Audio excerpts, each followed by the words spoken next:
Okay, so today, a little impromptu video. I just decided to make it kind of on a whim. Today we're gonna be squatting with all of my favorite training shoes. So right now I have on the Valites. I'm gonna warm up with these shoes, get some reps in with them, because eventually I've gotta do a review on these at some point. So the backstory behind that is like the original pair that they sent me was so big. I just never wanted to wear them. They eventually sent me a size that fit, but I just never got around to doing the review. It just kind of got lost in the woodwork. So eventually I'm going to get this review out, hopefully pretty soon. Maybe obviously following the CrossFit Games, because they are the shoe and apparel sponsor of the CrossFit Games.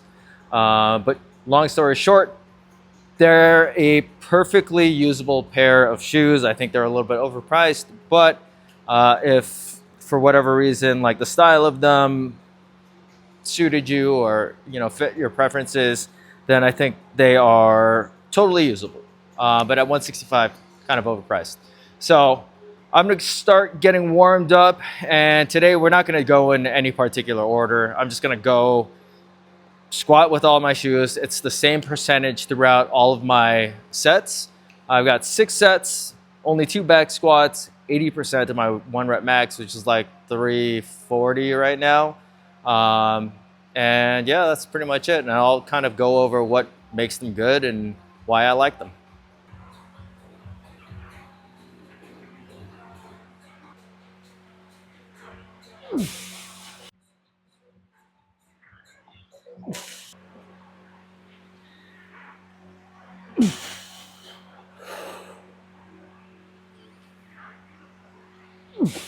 Something I like about these shoes is that they have pretty good ground contact. Like, they're very flat against the ground. I think the thing that just kind of bugs me the most is the insole. I think if they changed the insole, these would be a lot better, but the insole that they have kind of wants to push your foot around a little bit, which would be good for, like, I guess maybe like a comfort shoe, but not for a training shoe.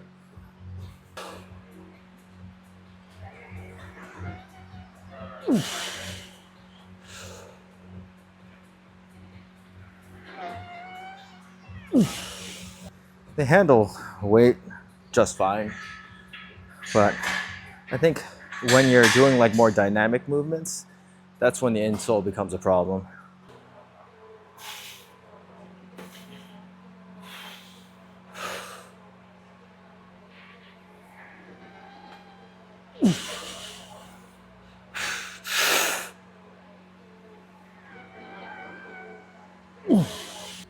Okay, first up was Strike Haze. I'm going in the order of drop. So I went from 3mm drop of the Valites, and now I'm up to a 4mm drop, the Strike Haze.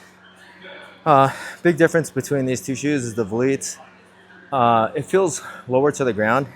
Strike has this thing where, even though it has a 4mm drop, the stack at the back feels a little bit higher.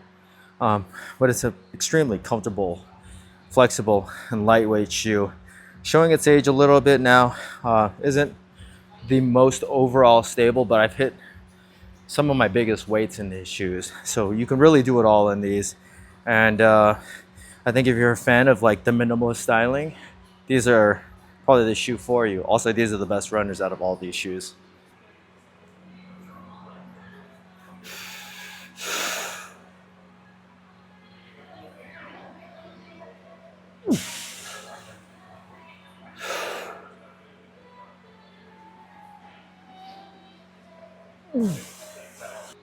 Next up is Metcon 10, and these ones actually feel softer than Strike Haze, surprisingly.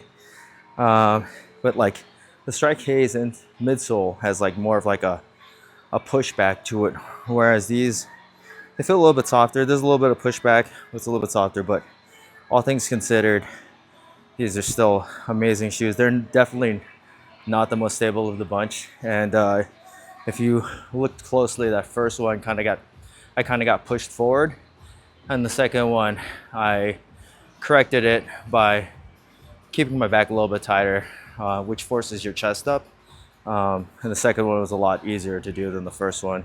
So you can get around the fact that these just have a little bit less stability at the heel, But once again, I'd give up that bit of stability so I could do pretty much everything else in these shoes.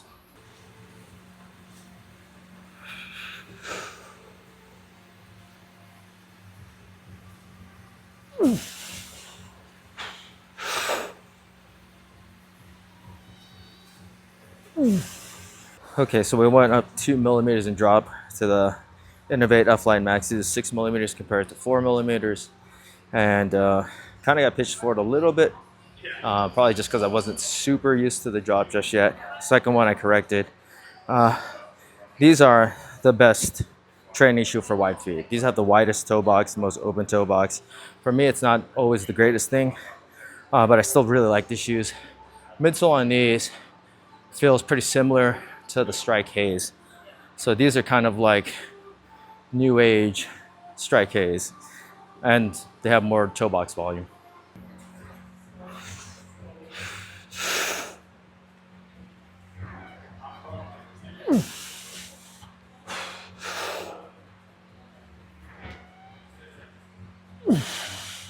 Yeah, I don't know what it is about these shoes, but this is what I've done my highest max in just normal training shoes. And despite them having the softest feeling midsole, they still feel really stable. It's kind of crazy the way that they constructed these. If you're not a fan of like squishy midsoles though, then this might not be the shoe for you. RAD V2s might not be the shoe for you.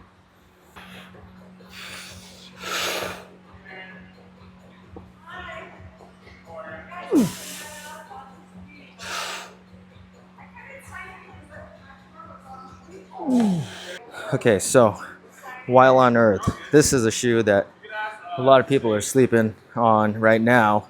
I think these do pretty much everything well.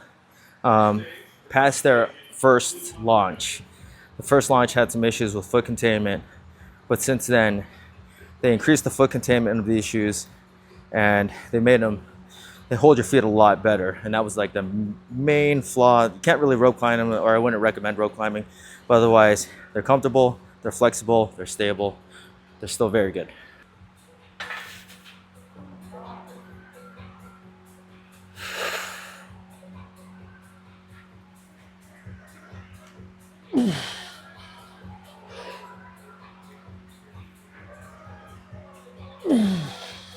Okay, CXT-2s. To me, the most stable of the bunch. They have the highest drop, 7 millimeters. You can probably tell by the squat that these ones were the easiest ones to squat in. If I'm doing a lifting day, lift heavy day, then I'm going with the CXT-2s.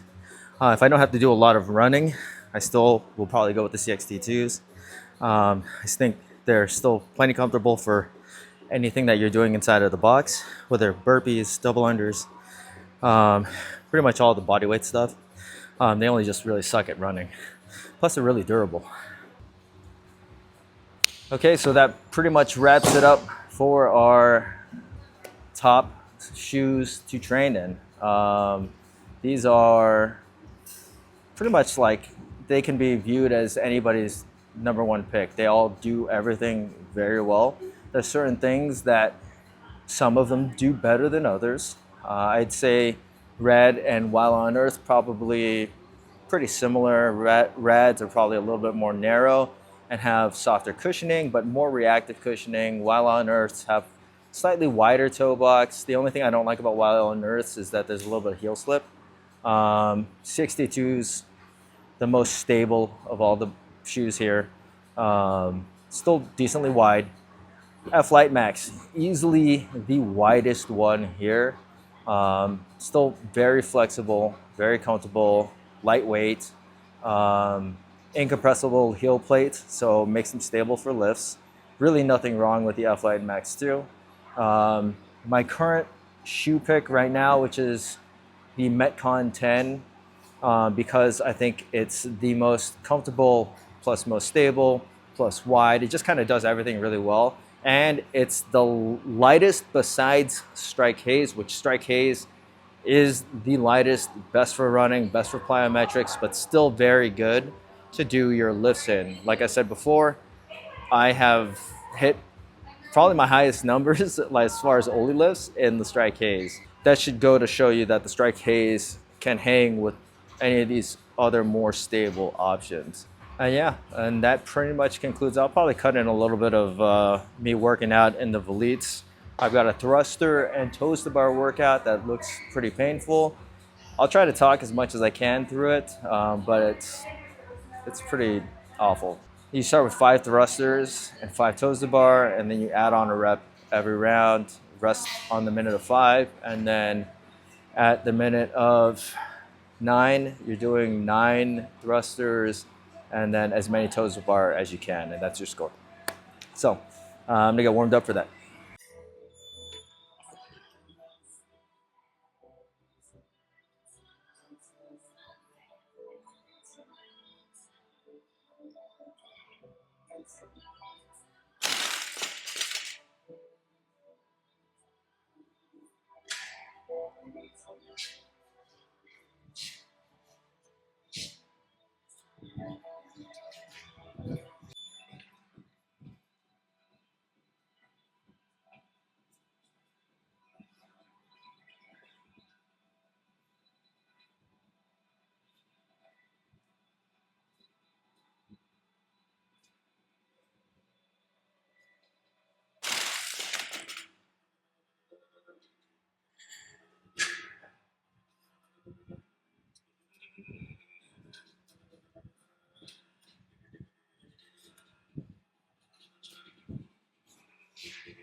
Three, two, one.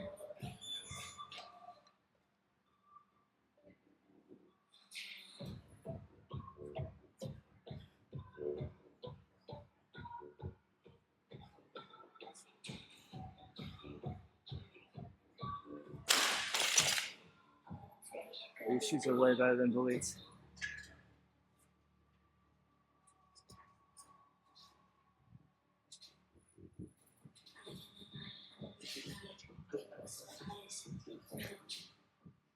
You just feel a lot more planted with the sharp edges. Plus the 6mm drop helps out.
Okay, so that wasn't as bad as I thought it was gonna be. Thought that was gonna be pretty awful. Starting the Valites, and they do just fine. But they're not doing me any favors for this workout. I guess if you wanted a lower drop shoe, they'd be good. Ground contact's pretty good. Toe box is pretty flexible. Our toe area is pretty flexible. No stability issues. Obviously, it's only 75 pounds, so it's not a big deal. I use the Raptor Sports from UK grips, and they're very good. To be fair, there's a ton of grips that are just pretty much the same exact thing right now, and that's one of them. But it's not that it's bad. It's just that it's just a lot of kind of like duplicates right now. I switched into Wild on Earth at round 5, and the only reason I switched to Wild on Earth was because they were going to be the easiest ones for me to just throw on in the minute of rest. And honestly, I would have been happy switching to any of the other shoes just fine. These just happened to be the ones, and I felt like, obviously, if you didn't listen, they did better than the Valites. The drop helps them out a little bit, but they're just a lot more planted, and that's why I think I like them. Plus, they're very flexible. They're still very comfortable. They're a shoe that I think a lot of people really need to try out. I think a lot of people are just kind of skipping them because A, RAD is good and RADs are popular. Everybody wears them. And really nobody wears Wild on Earth. So there's really no athletes. And the athletes that they do have are like retired. But that doesn't make them bad shoes. They're just not as popular as the other brands. But yeah, that pretty much is it. I expect a Metcon review soon. Expect a Valites review soon after that. And hopefully more training vlogs. Thanks for watching, guys.